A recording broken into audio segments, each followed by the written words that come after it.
started. Yeah, my memories. Okay. Okay, good afternoon. My name is Cheryl Rice, and I want to welcome you to the first in our financial wellness series. This is a new initiative of the KBA's Wellness Committee, and we're really excited to kick it off with this group that we have here today.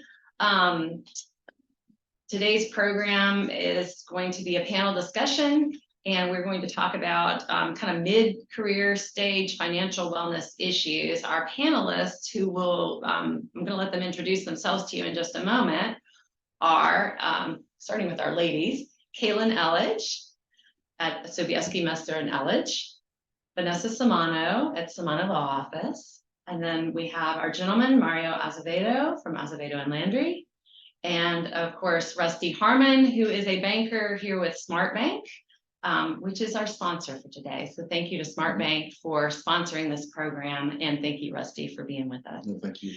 So welcome, everyone, and thanks for giving up your lunch hour to talk with us about this topic, which I think we all agreed when we were talking about how to do this today is a pretty important one for lawyers, that it's often overlooked. So before we get started, I'd like to just go down the line, and if you all would just introduce yourselves to our attendees. You let us know your name, where you're practicing, and if you'll just tell us your journey, how you got to the firm you're at now, maybe the different types of practice settings you've practiced in. Yeah, thank you. My name is Elledge, and I own a law practice called Sobieski, Messer and Elledge. We practice in the area of family law, and I attended Georgetown Law School, and I worked in Washington, D.C. for a short time after graduating in a completely different area of law. I practiced in the area of international trade law initially, which was what I had intended to do, what I went to school for, what I thought I would do for my career. So I practiced for a large nonprofit organization in the area of international trade law and environmental law. And then, as happens, life takes you different places. So I ended up moving back to Knoxville, which is my hometown, and had to pivot because, of course, we don't have a lot of international trade practice here in Knoxville. So family law was an area that was kind of a secondary interest for me. And so I decided to pursue that. I worked for, right when I moved back to Knoxville initially, I worked for a small practice that practiced in the area of family law, but also sort of general civil litigation. I was with them for a couple of years, and then I had the opportunity to buy a practice from a retiring attorney, and was really privileged to do so. So I started at my firm as an associate attorney while negotiating the terms of the purchase of the practice. And then 9 months later, that was finalized. So that's how I got where I am now. And tell us, what size is your firm right now? Yeah, we have 3 attorneys, including myself, really kind of 3.5, because Wanda Sobieski, who I purchased the practice from, is still with our firm, but she is trying desperately to retire. She is a real warning on how difficult it can be to retire as an attorney, I've seen. So she is still with us. So I sort of say we have 3.5 attorneys, and we have 4 support staff. Great, thank you, Vanessa. My name is Vanessa Samano, and I have my small law office called Samano Family Law. And I got into having my own office by the grace of God and sheer luck. I had the honor of working with Mr. Sam English for about 2 or 3 years, primarily doing only family law. Truly enjoyed it. He was a wonderful attorney, and I just got to the point where, as most of us do in domestic, I got a little burnt out, and I just needed to take a break, and I didn't really know what my next step was going to be. And after about a month, I had my own referrals, and my practice slowly started to grow, and it is where it is today, and I feel very lucky every single day. I went to law school up in Valparaiso in Indiana, where I met my husband, who's also an attorney in town, Charles Fowler. And we moved to Knoxville, and it's been the best decision I ever made. And in my practice, I am the only attorney, and I've got one paralegal and 2 legal assistants. And on occasion, we will have a runner. But usually I try to maintain it where we have 3 full-time staff if and when we can. But that's just a little bit about me and my practice. So thank you, Ms. Price. Thank you. How are you? Yes, my name is Mario Azevedo. I'm a lawyer at Landry and Azevedo. We have a practice that's kind of diverse. Myself and Abigail Ruiz, who is an associate with our firm, practice primarily in the area of family law. Abby does a little back and forth. She does a little bit of the civil stuff too. And then I have Dustin Landry and Becca Rethner, forgive me, she's been married. And they do civil litigation, whether it be contracts, property, anything that has to do with what we don't do almost. And we have a relationship with a number of title companies, and they work and do that stuff. I came into family law working with a gentleman by the name of John Lockridge, who I'm sure a lot of people may remember. John was a lion of the bar. He was an interesting guy. And in the beginning, I was nothing more than basically a driver. I mean, John was losing his eyesight. He had suffered from macular degeneration, but he practiced for so long. So I got to sit at his side and learn from him. I worked with John for about 3 years, and then I decided John was, he was declining. So I went after that and worked with Terry Adams at the Adams Law Firm. They run a wonderful shop. That was sort of what I call my finishing school. Terry kind of taught me how to run a business, how to more focus on the financial aspects, which we're here today. After that, that was a blessing because that's where I met Dustin Landry, who we went out on our own in 2017, November of 2017, opened our own firm, and we've been blessed ever since. We've just been growing and growing and growing, and very thankful for that. Very nice, great. Now, Rusty, tell us about you. You're the non-lawyer on this panel. Yes, I am the non-lawyer, so my story will be a little shorter with that piece of it, but I am an East Tennessee native. I grew up in Cleveland, Tennessee, and then came to Knoxville in 1991 to go to school here and never left. So been a Knoxville native since then, and I have started my 27th year in financial services.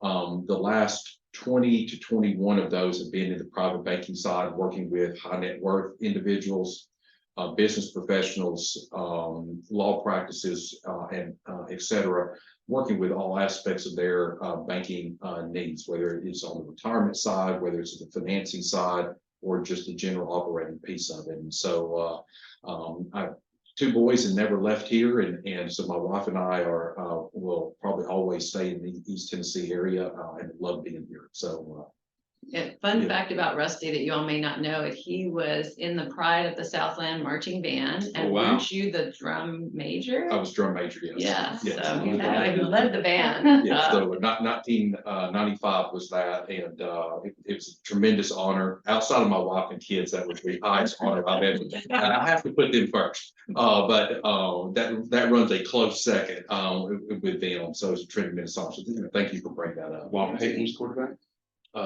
Let's see here. No, it was after Heath. All right. Peyton was here at the early time. Cool. Yeah, so. So welcome. Well, now before we get started with questions to this group, I just want to remind those of you that are tuning in that if you have questions for our panelists, we will take those up at the end if we have time, and you just need to put them in the Q&A box on Zoom, and Tammy, who is here helping us with all things technical, will make sure that we get them. Thank you.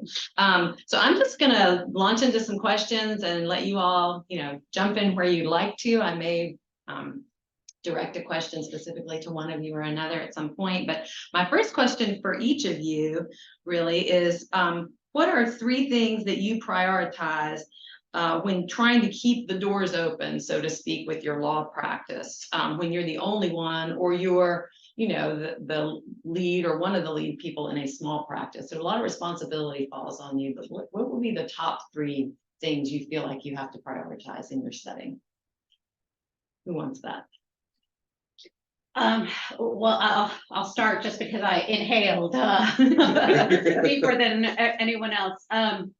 For me, I think the number one priority to keeping those doors open is, I mean, as silly as it sounds, it's customer service to my clients. And I realize we're in an industry where we're professionals. And we don't sometimes think about customer service, but I think when you're running a small law office, to me, I always remind myself that they could go anywhere else. And we are fortunate where we have over 1,000 attorneys in East Tennessee available, willing to help out our clients. And when they come to you, when you have your own small office and they've selected whether it's to consult with you or obtain your services, I believe customer service is key. Also, one of those things to keeping those doors open is communication with your clients. I think it goes hand in hand with customer service. When I communicate with them, when I'm responsive to them, their needs, returning phone calls, emails, despite being in court all day, I think that also helps me get additional clients, additional referrals, which are so important, at least for my small office.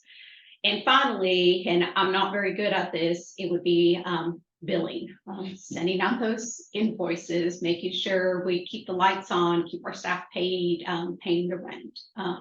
But in my opinion and in my experience, I think those are the most important.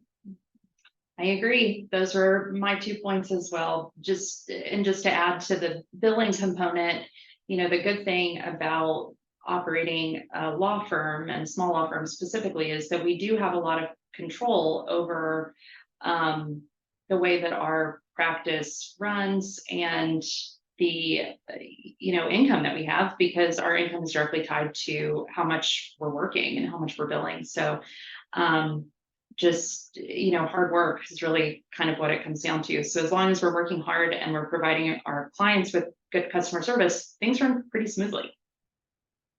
Mario, you have any different thoughts? Well, I parrot everything that they just said. Customer service in a small law firm is tantamount. It's the most important thing. And I know a lot of lawyers, struggle with that and don't like to, we don't like to be tied to our cell phones constantly or feel like we have to respond to an email, within the first minute, but it's just the nature of our business right now, The other thing that I thought, one of the most important things in order to keep the doors open is you have to have money. You have to have reserves. You have to keep a little bit in store just in case, because we work in a profession which I explained to you on the phone, it's very cyclical. So there are going to be ups, there are going to be downs. In the family law sector, we all generally know that January and February are going to be slower months, not because you're not taking new clients or you're not getting new cases. It's just that, things sort of slow down that period of time. So I think it's very important to remember that, you got to keep some money in that operating account. Good point. How do you budget in a small practice, and how do you prioritize your budget? Reserves, obviously that's a key item, but we need space, we need technology, we need staff, to some extent, at least. We need malpractice coverage, and we need CLE. There are a lot of things that go into being able to practice law, regardless of the size of your firm. Everyone down to the solo has those expenses at some level. How do you decide how to budget and prioritize? Do you have any suggestions for those that are watching on how to budget, how to prioritize your budget, or how to maybe assess what amount of your available cash flow needs to go to certain areas? I don't have a lot to offer on how much should go to certain areas because I'm not great at that necessarily. I do have a firm administrator who creates budgets based on last year's budgets and then any changes that we anticipate coming up in the future. Really we kind of just look historically at what we've done before and make sure everything's working. And I just keep an eye on generally what we know our monthly expenses are and make sure that we are billing over that. because we know that we're not going to collect 100% of what we bill. And, I just sort of keep an eye on that and make sure that we are consistently running a surplus. And if we are running a deficit, that is, a huge red flag. That means we need to assess what's not working and what needs to change. Because that has happened from time to time that, we don't hit those numbers in a month. And generally speaking, I can look to say, okay, you know what, I haven't been spending as much time on collections this month or last month, and I need to put some time into that. And, or we need to cut back on something that's not necessary. I think that in terms of priorities, I think salaries are definitely a priority, simply because training is extraordinarily expensive from a time perspective. And continuity is really important, because you get the institutional knowledge from people who've worked with you, and just not having to train somebody new. So making sure that staff is happy, making sure that associates are happy, and they feel valued is really important. And also just spending money on the things that allow for better collections and allow for me to not have to spend as much time on things that are not billable, right? So things like practice management software that allow for more efficient collections, more efficient accounting, more efficient communication, my telephone and internet systems, which allow, remote access so that I can work from anywhere. And then, things like accountants and IT professionals who can take the burden of dealing with things that require expertise and that would require my time in worrying about them if they weren't being handled properly. Great thoughts. Anyone else? I mean, the only thing I would add, I agree with Ms. Caitlin and everything she said, is I kind of do what, we've all been taught is, in our personal lives, is to always have at least, or it used to be 3 months, who knows what it is now, Rusty, you may correct me, have a 3 months basically in reserve. So if anything happens in your personal life, you can pay all the necessary expenses for 3 months. And essentially that's what I've done with my practice, is I have enough saved that if I didn't collect a single dollar for 5 months, I could keep my office running. And that is some assurance, and that keeps me going. So when I have those rough months, that I know we're going to be okay. I can keep the lights on, I can keep my staff employed, I can pay rent, and I'm not getting behind. So it's a little bit more simplistic, but it has worked for me, and allows me to focus on my practice and not having to, keep an eye on my budget and accounting all the time. And so that has worked for me, but I do have a much smaller practice and office than Ms. Caitlin does, but that has managed to do with that small thing I've done. You've done it wonderfully. Oh, thank you, Mario. Thank Vanessa, you. wonderful work. But what I find is that we struggle as lawyers between how much time are you going to spend working on the business, or how much time are you going to spend working in the business?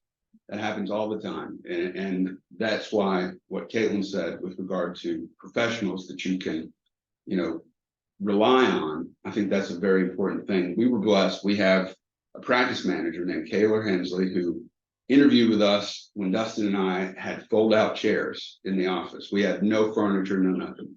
And she's been with us ever since, and her role has expanded over time to where I rely on her for money, budgeting, anything like that. She keeps an eye out. I trust her implicitly.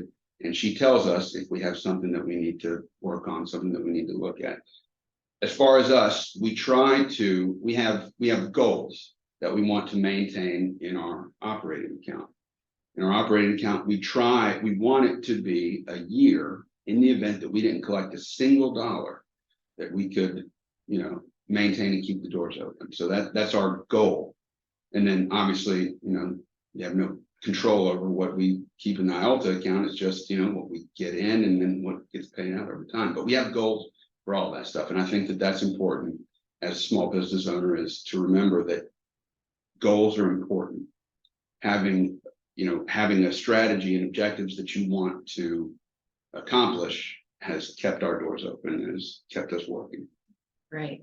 Rusty, you have thoughts on this? Well, the one thing I'd like to add is that all three talking about having a reserve. It is actually a breath of fresh air, because generally many individuals or firms really don't think about that reserve component. And the reserve can be any number that you're comfortable with. You mentioned 3 months, it could be 6 months, it could be a year. The number is all it's really just a comfort level with you personally. But not only would I look at it from the standpoint of having a reserve for the business side, but the personal as well. And look, you can do that from cash and all that. There's lines of credit, both personally and professionally, that you can have to put those reserves in place. You always want to do that when you don't need it.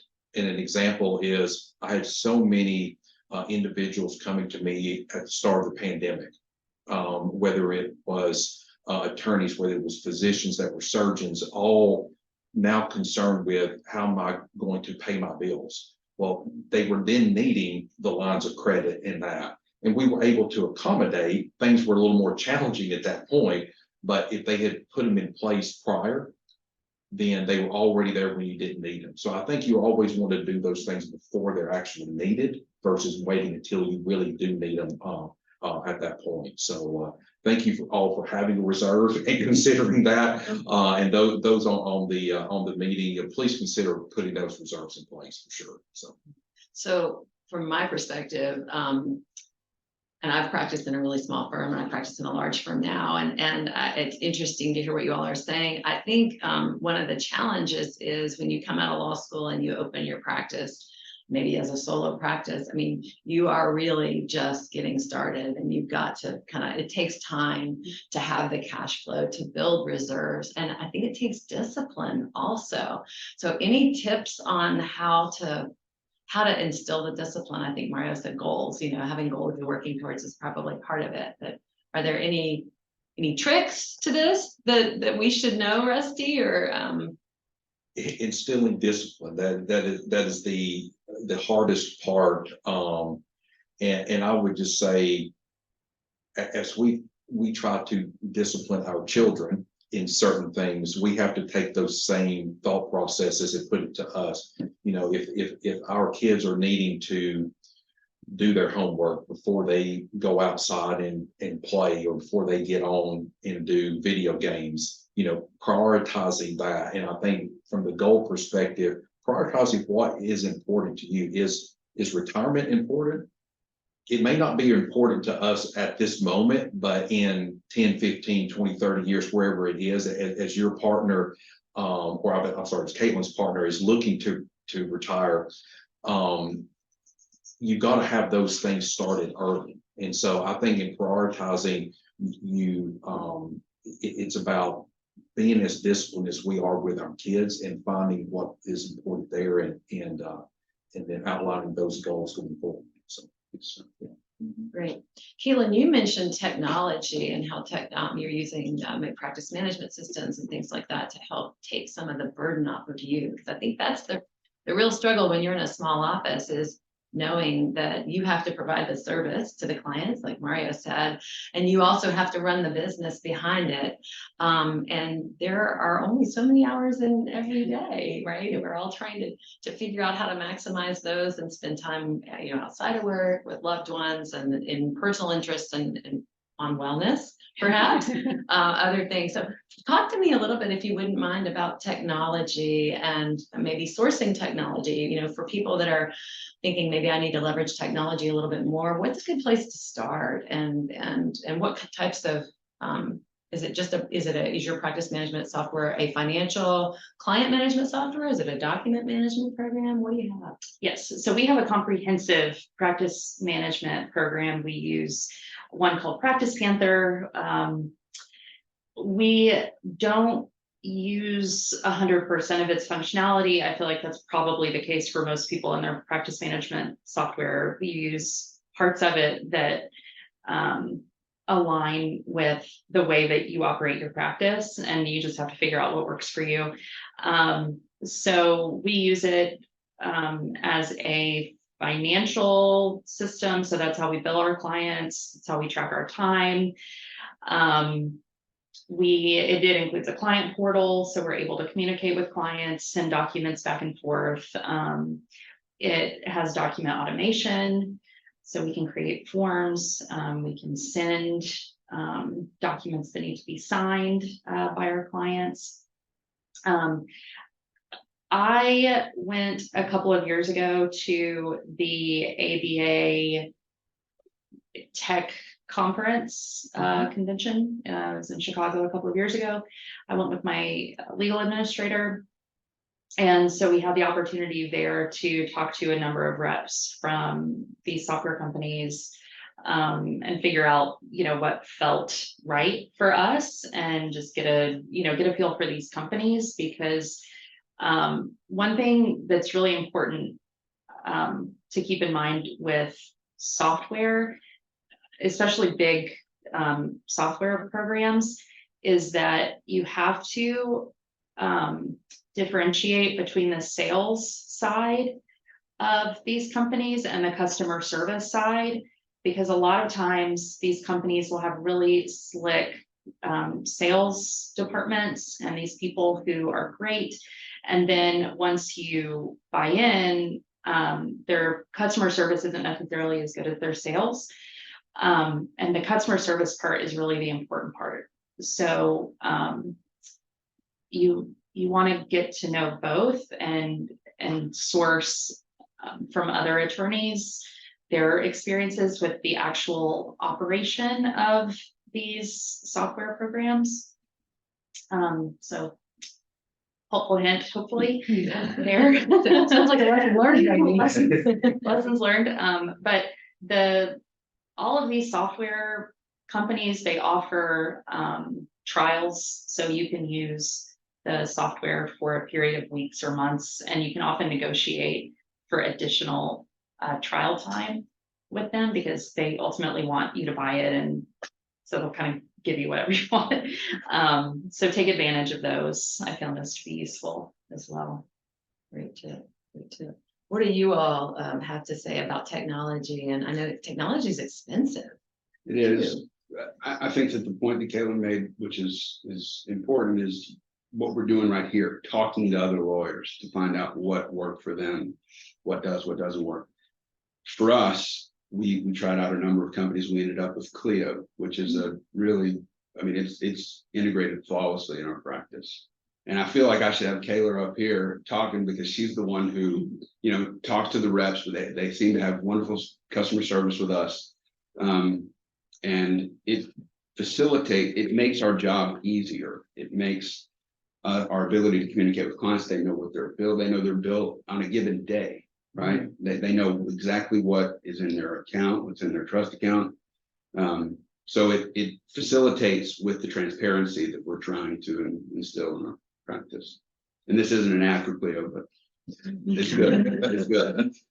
It's good to hear what works for different people, because it definitely different things work for different practices. We're using systems that are, I don't know, probably more useful for bigger firms. I manage is the big one, and I know that is one that gets talked about at the KVA's Tech Expo in the spring, when we talk about these kind of technology issues. And so I'll put in a plug for the KVA's Tech Expo. If you're big firm or small, it's a great place to meet the reps, learn more about different technologies that are available, whether it's document assembly or document management or practice management, financial billing. I like the idea of putting those together in one. We do not have them together in one system in our office, and I think it would be really nice to maybe have them together in one software package. You said KVA seminar on tech is in the spring? Yes. Okay. Yeah, Tech There's Expo. on demand programs right now there. From last spring. Okay, yeah, that's right. We can go online on the KVA website and watch any of those on demand. And I think you even can watch them for free if you don't want CLE credit. So if you're looking to just bone up on a particular area, you can do that. Let me ask you about kind of as you're growing your practice, and this would apply to all of you. You've all talked about the help that you have in your office, whether that's administrative staff, executive staff, or associate attorneys. How do you decide when is the right time to hire help from a practice and a financial perspective? And then as a part of that, do you have a thought on, is it better to hire a staff person first or an attorney first? If you had to choose, for example, if you're a solo practitioner and you're like, I've got more than I can handle right now, is there a direction that you would recommend going? And, does timing differ based on what type of person you're hiring? I was fortunate that I came into an already existing practice that had associate attorneys and staff. So I didn't have to make that decision immediately. But I have now over the years hired both staff and attorneys. As I said, I've not been in this position, but in thinking about this question, if I were a solo, I would have to recommend hiring a staff person first, hiring administrative staff, hire basically an office, administrator or paralegal or whatever is going to streamline those tasks that don't make you money. Because that's ultimately what your staff is there to do. We as attorneys can, we bill too much to be spending the majority of our time on, sending out invoices or dealing with other, issues that, again, you can't bill a client for. So I would hire a staff person first. I hire staff when I'm hearing from my staff that they are overburdened, when there's too much for them to do and things aren't working as efficiently as they should, then that's when I know that we need to look into that. As far as attorneys are concerned, when I'm leaving work on the table, when there is work to be done that I cannot accommodate because my workload is maximized, but there's still more work to be done, and that's happening consistently, then I know that that's when I need additional help from an associate. Anybody have different thoughts on that issue? No, I mean, I agree with Ms. Caitlin, and I've talked to other family law attorneys who are solo practitioners who don't have associate attorneys, and I always ask them the question, why haven't you hired additional associates? Why haven't you hired an attorney to work with you? And for them, they have found that because they learned that so many of their referrals come because they wanted him, that he had found the more support staff he has to help him, like Ms. Caitlin said, to get that stuff done that we as lawyers can't bill for, has worked great for him. And I found as I've continued to be on my own now for about 8-9 years, I found the same to be true. And I still struggle with, is it time to bring on an associate? Do I need more staff? And so it is, because when you have a lot of work to not get done, or in my case, when I feel like I'm having to use almost every weekend to prepare for trial, that's when I have to step back and think, do I need more help? And for instance, we've taken a drastic approach, is instead of bringing on an attorney or bringing on more help, I've decided to put the brakes on taking on new files for at least the next 30 days. And it has helped, but what it has taught me and my staff is that the workload has not slowed down. So that may be where I have to look at more structural changes, but I absolutely agree with Ms. Caitlin that if you are going out on your own or you start your own office, you cannot go wrong with starting off with hiring an administrative assistant, somebody to help you out, taking those calls when folks are calling for you, somebody to be able to pick up the phone. But you will figure it out, and don't be shy like me, where I'll talk to other colleagues or mentors to see what they've done and what's worked for them. Yeah, for us, it's well, let me speak for me particularly, it's a personal wellness question. That's what it's always been. Is just like Vanessa says, am I spending all of my time, thinking about this? Am I missing time from my family? Am I not being able to do things that I want to do, like exercise or eat a lunch, just do anything like that. Whenever the workload gets to the point that I feel like it's unmanageable, that's when we decide to hire other people. I was lucky. I started off with 2 lawyers at the beginning. We've now grown to 4, and we have another lawyer who is working with us right now. Just passed the bar, or just took the bar. We're waiting to see if he passes the bar. But yeah, that when you can bill 8 hours in a day and still have more to do, that's when you need to hire somebody else. And have you prioritized hiring associates over staff in your firm? I have, yeah. Well, we have support staff. We have 2 primary support staff. We have prioritized hiring lawyers just because, thank goodness, the work is there, and I've just witnessed, so maybe from where I came up, but I do not want to be the lawyer that age, 75 is having to work 80-hour weeks. I don't want that. So I think that by hiring additional lawyers, spreading the workload around, that helps to diminish that possibility. Great. Thank you. So one of the things we've talked about is, at some point your practice becomes profitable. There are things you then have to really start thinking about. Reserves is one, taxes is another, retirement is another. Any thoughts about how to plan for those eventualities, and any lessons learned, or that doesn't have to be your own, you don't have to tell on yourself, but we've all been around and seen others who maybe we have some cautionary tales that we can share. When you first open your doors, pretend like you only make 60% of what you bring in. Like, that was the biggest wake up call for us when we opened our firm. Was, we have this wonderful first year, and then tax time comes and we just get hit with that bill, and it's the most money I've ever seen in my life at that time. So that's what I would say. And I would also say pay quarterly if you can, pay your quarterly tax, pay your estimates, because that diminishes the ultimate amount that you have to pay at the end. So that's mine.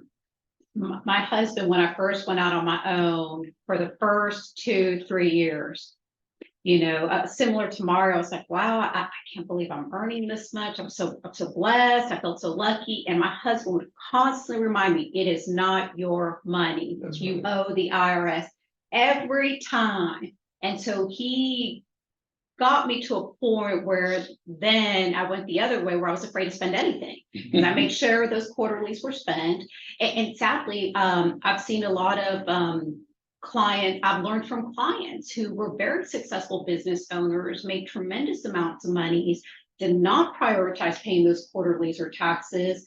And then when it get time to finalizing the divorce, we're fighting over all this IRS stuff they owe when they had the money to pay it. And so sadly, I've learned, not knock on wood, not through my mistakes on this issue, but through my clients, and luckily just having somebody at home to remind me, it's not your money yet, you owe the IRS. And it's allowed me to stay on even keel with all of those. But it's a very scary thing, because we all know how the IRS is. So yeah. It rolls up quickly. Yes, it does. Yes, it does.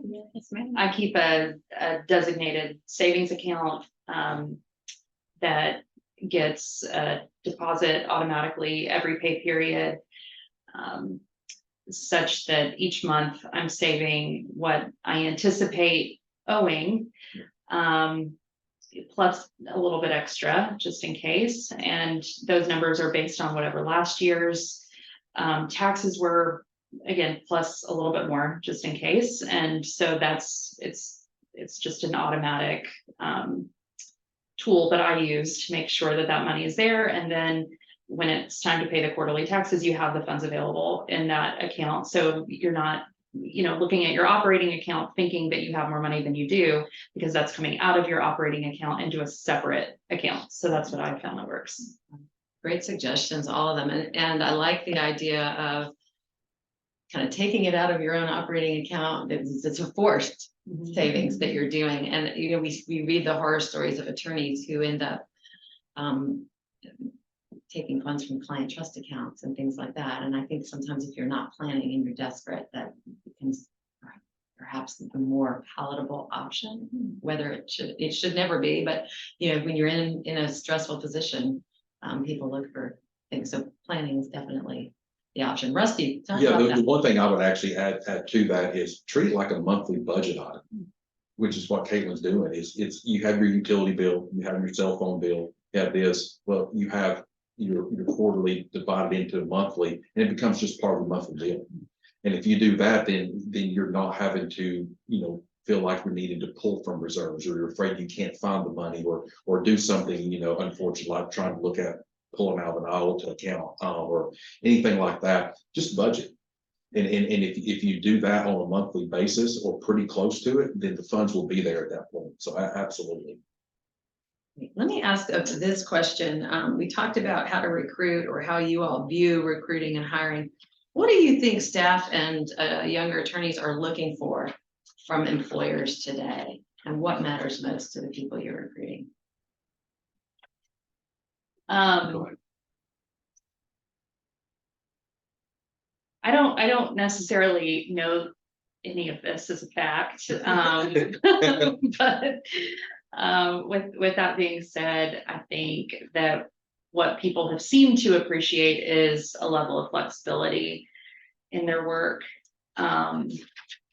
So I give my attorneys a pretty wide berth in terms of where they do their work, when they do their work, how they do their work.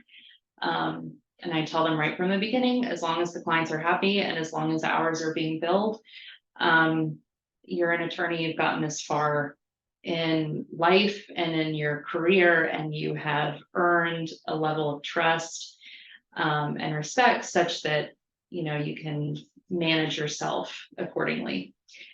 So I just sort of give them a bit of flexibility to that, and I think that they appreciate it.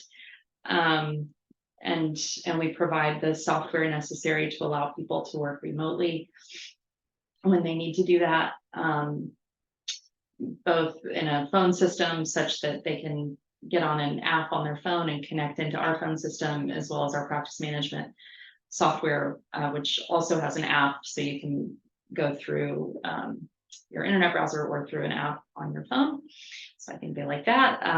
As far as my staff is concerned, I have kept, as a bit of a remnant from COVID, that all of my staff get to work from home once a week. So they have that day to just relax a little bit more, not have to commute, and to maybe get some things done at home. If they need to schedule people that need to work in their home or something, they always have a day they know they can do that. And I think my people enjoy feeling like we're kind of a team, a unit, that they're a part of something bigger. Nice. Any other thoughts on what employees are looking for and what matters? I mean, it's been a while that I've had to hire someone, but I think the last two individuals I hired, what they told me was the biggest change for them was how they were treated by myself, I guess for lack of a better word, their boss. And they said that they really appreciated every time I would sit them down or talk to them about something that maybe wasn't done correctly or wasn't going right, where they felt like with previous employers, there was an expectation to get it right, but weren't being told when it was wrong.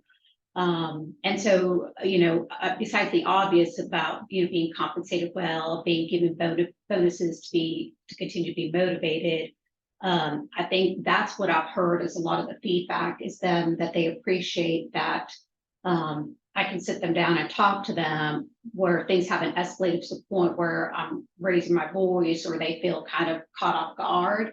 And so that has kind of surprised me that they would appreciate that, because I would assume that's how it's done in most places, but apparently it is not. So I'm glad I could provide that for them. So. Very good.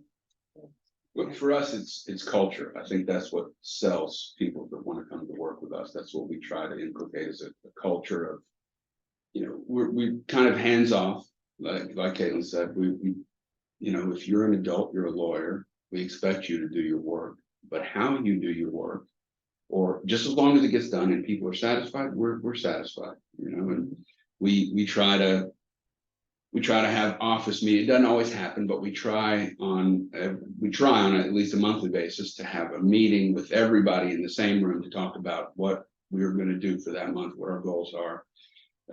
We always meet to go over billing and that kind of stuff. And then we invite family into our practice, like kids can come.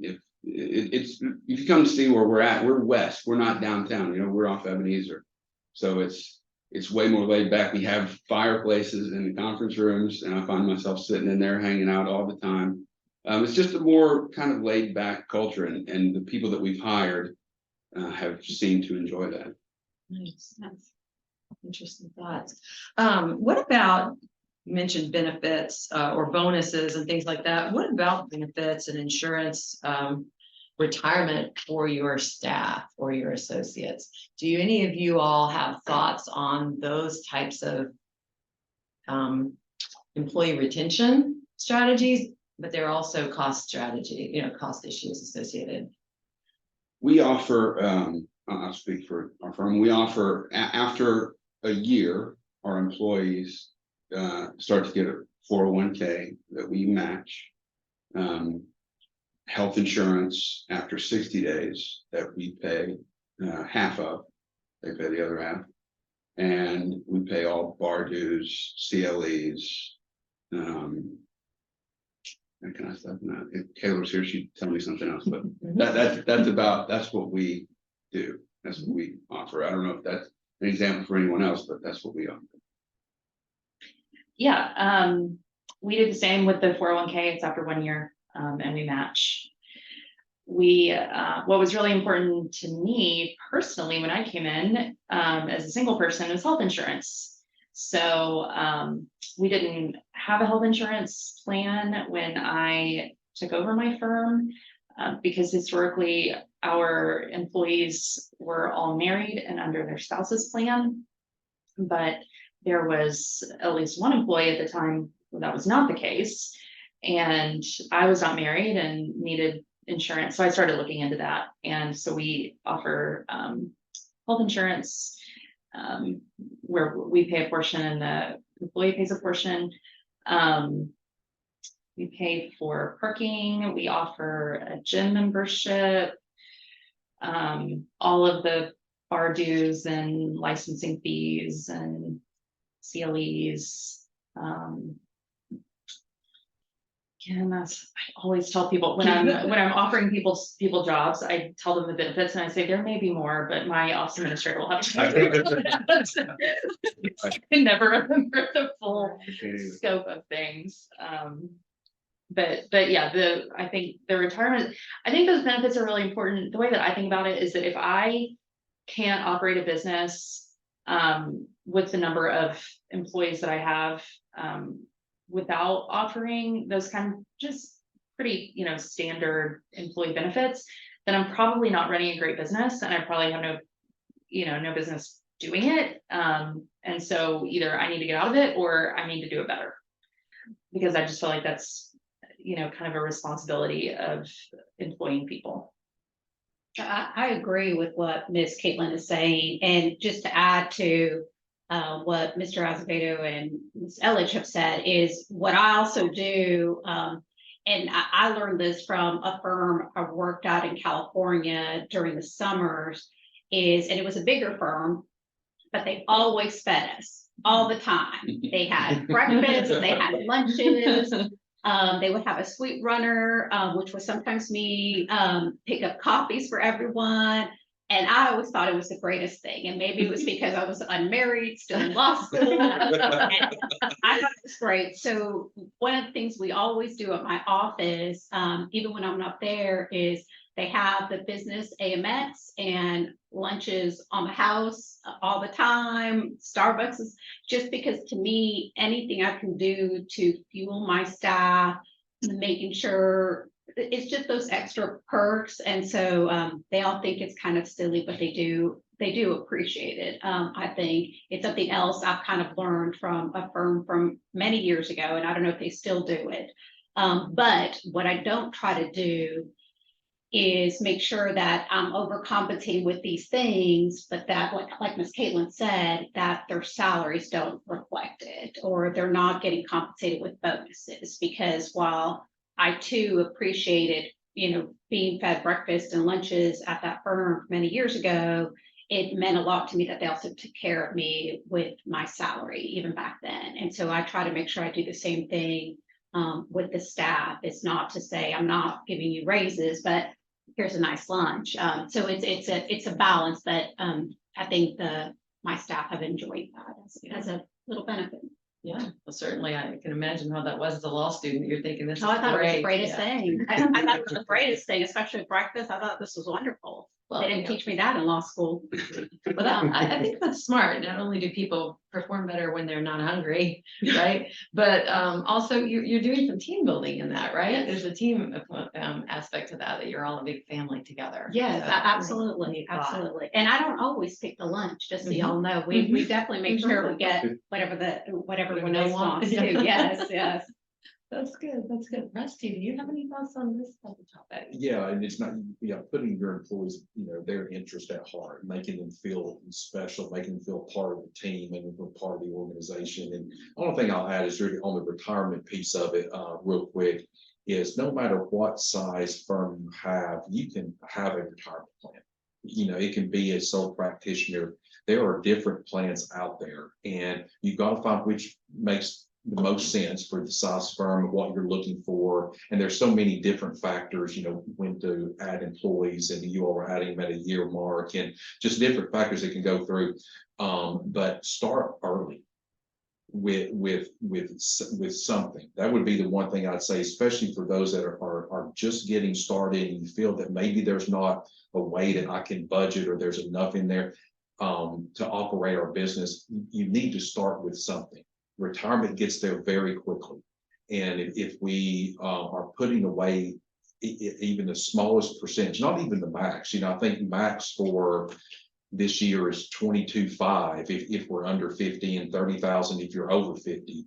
We're not even talking about those numbers in a 401k, just something small that they can get started in. I think it's huge, and making that part of the benefit package, making them feel important, I think it is a tremendous piece for employee retention. And I agree, benefits are huge, like the gym membership and all that, and those things that are coming in. So. Yeah. Now, where do you all source these things? Are you each using independent brokers? Or are you going to, a bigger association? Because I know some of the associations provide kind of pooled programs. How do you all find those? Because in a small firm, these are big cost items potentially, and it can be a lot of your bottom line. So how do you do that cost effectively, if there's any way to do it? I've done it either through my accountant that I use, who has assisted us, or the Tennessee Bar Association has a lot of great resources. So those are usually my go-to that I've used, and I've been very happy with those. Yeah, my accounting firm manages our 401k. So they do that for us, which is helpful. And then I have an insurance broker. I use TIS for insurance. So they handle all of our business insurance. They handle our malpractice insurance and health insurance now. The health insurance piece, I had previously used like an online broker, and I wouldn't do that again. Just that customer service piece I was talking about before. I have found that it is helpful to have a rep who you can work with and speak with about any issues that come up, because inevitably, these are big pieces and there could be complexities to them, and there are always changes, especially if you're changing employees. So I think having a rep for insurance is really helpful. And then having a CPA who can help you with anything else.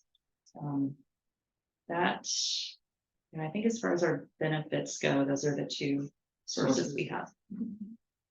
Well, thank you. Rusty, I know we've talked about several different things in here. Do you have other thoughts that maybe we haven't covered, or that would be recommendations for professionals who are running their own business that you would recommend? Yeah, just a couple of things outside of this. What I would add is every 1 to 2 years, you need to have probably your administrators in your office. They've got to review the accounts, the credit card amounts that you are paying, the fees that are associated with that, just to see what has changed. Because the one thing I have seen and found over the years is that the legal profession is one that actually gets ignored a fair amount, especially in the banking services world. And there may be a few that will be working in that industry, but generally speaking, there are firms and the individual attorneys are getting ignored, and they're not getting the same follow-up, the same customer service as you all have alluded to, that they really truly deserve. And so with the changes in financial services, and look, we're changing all the time, with mergers, acquisitions, and you name it. Every year to 2 years, just have your administrator review it. Go out, get 2 or 3 quotes on the banking, on the credit cards, just to see if it makes sense to move. In many cases, it won't, but in many cases it might, and it could save significant dollars on the bottom line. So I would definitely look to consider that piece of it. But also finding a bank that understands how a law practice works. Or you mentioned the word cyclical early on in our panel discussion today. The income and the revenue sources within a law firm's practice is very cyclical.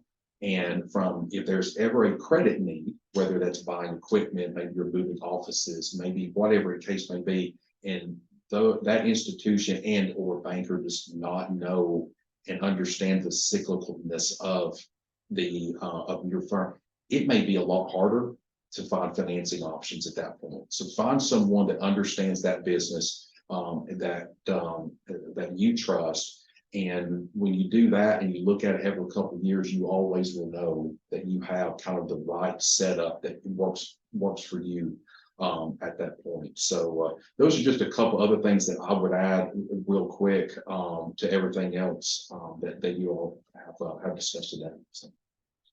Great, thank you. I guess I'll just close with kind of a final question, and that is, if you all would each around the table maybe say, share with us what you think is the biggest challenge affecting firms, solos, small firms, law practices today. For me, it would probably be just collections, people paying the bills. That has been tricky, and it's been something that I've worked on over the years of how to modify our practices to kind of maximize the probability of people paying their bills. But yeah, I mean, because cash flow is the priority to keeping the doors open. So making sure that the clients are paying has been something that I have spent more time on than I would have preferred. I would say at least my biggest struggle as a solo practitioner is boundaries and balancing my love for our profession and the practice of law in my home life. And I struggle with that today, and every year I tell myself it's going to get better. And that's hard because we're doing this for the wellness committee, and the reality is that even like Mr. Azevedo pointed out, as much as I love working, I will not be able to work 70, 80 hours a week my whole life. And I've got 3 kids at home, and they're young only once. And so that's a big struggle for me. And I would hope if you have your own office or you're considering opening up your own office, you set up better boundaries and, personal commitment to your home life, because that train will get away. And my train has gotten away and I struggle putting it back on track. So that would be my biggest struggle. I can't say it any better than both Caitlin and Vanessa said it. I mean, money, you have to collect money. That's why you see these people that come out and hang their shingles end up going to work somewhere else, because, the collections just weren't there. So that's one of the things that are facing small firms, but then also personal boundaries in a world where everyone, we sometimes give our clients our cell phone numbers. And in the area of family law, that can translate into you receiving a call at 7 p.m. on Thanksgiving night. It's happened to me before. So to the extent possible, don't give people your cell phone number. To the extent that's possible. And then prioritize your mental health and your wellness and your physical health. Those things, if you're not physically healthy, if you're not mentally healthy, you can't do what we do. You might need to find a therapist That's right. early on. Now I'm ready for you.